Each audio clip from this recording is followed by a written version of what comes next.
Économie internationale. Comme définition, économie internationale, hein. L'économie internationale, c'est une branche de l'analyse économique qui traite les relations commerciales entre plusieurs pays.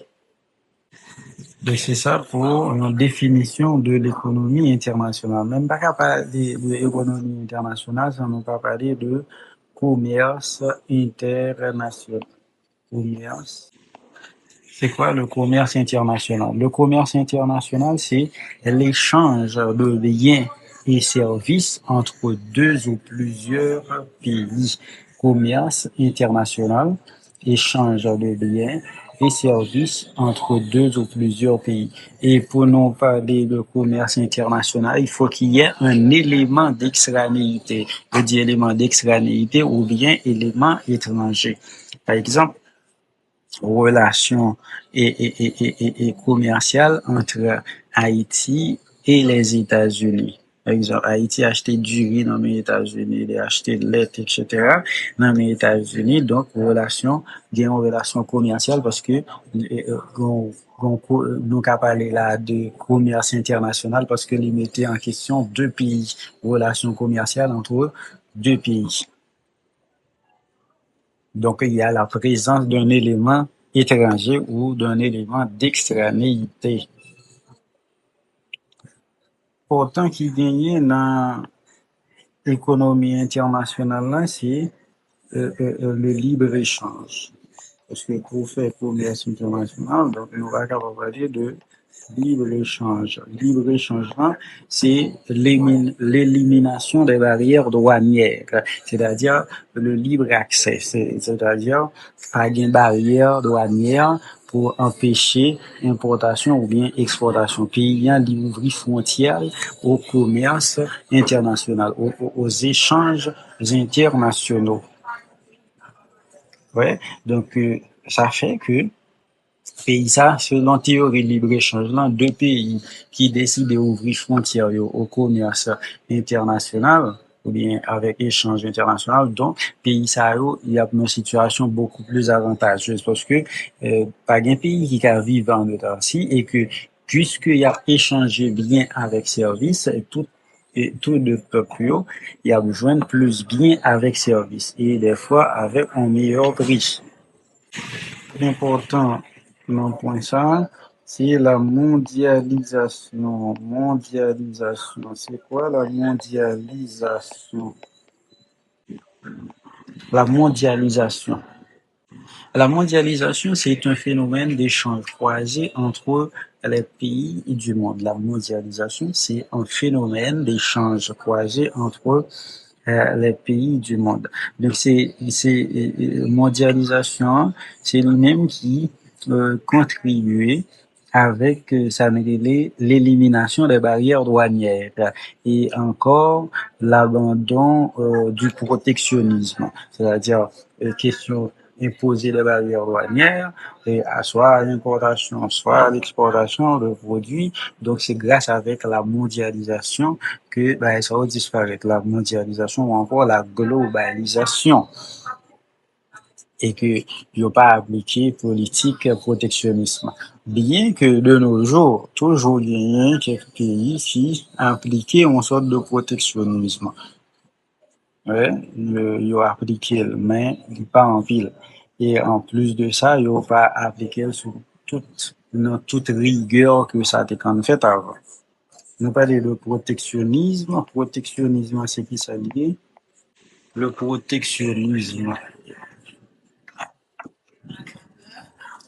Le protectionnisme, c'est le fait de limiter l'accès du territoire national aux produits étrangers. C'est-à-dire, c'est le fait que vous imposez les barrières douanières, par exemple, ou empêcher la libre circulation des produits, ou empêcher l'autre pays vient ou vend nos produits, ou bien ou pas importer, ou limiter accès avec et territoire là avec produits étrangers.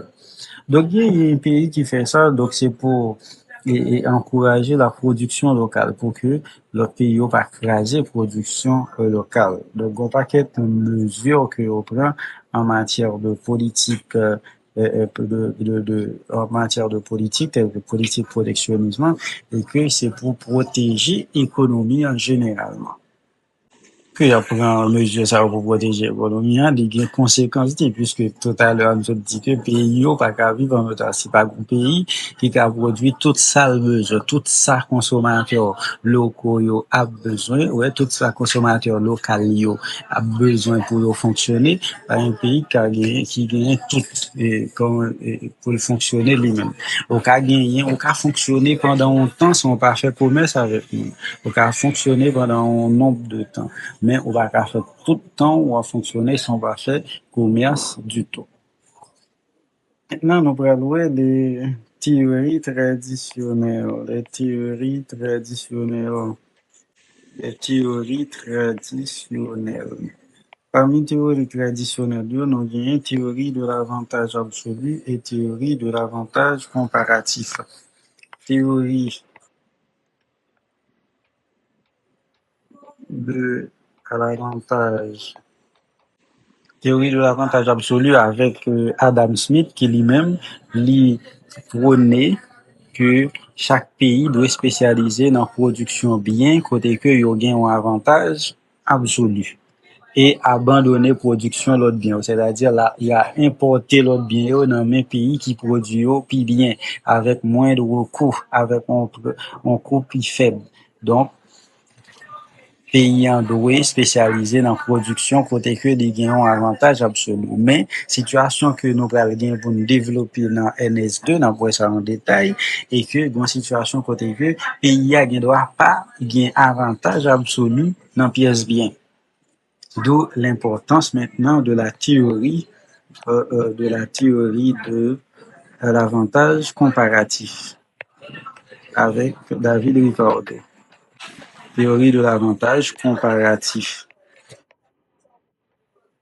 Selon la théorie de l'avantage comparatif avec David Ricardo, pays n'est pas obligé de gagner avantage absolu dans bien pour le produire, mais s'il gagne avantage comparatif qui plus élevé dans bien, il peut produire, ou bien il gagne désavantage comparatif qui plus faible dans bien ça, il peut produire. Parce que pour pays participer dans l'échange international là, pour participer dans pour le spécialiser, faut qu'il spécialiser. Et pour le spécialiser, faut qu'au moins il ait un avantage. Et que surtout, échange international là, c'est un jeu à somme positive, pas un jeu à somme nulle.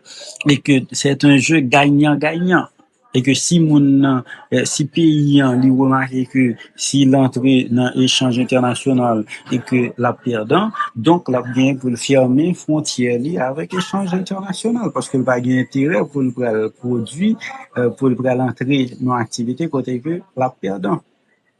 Ouais. Donc théorie de l'avantage comparatif avec David Ricardo, qui résout le problème posé par ou bien la limite de la théorie de l'avantage absolu avec Adam Smith et que nous avons bien pour nous ça dans en détail.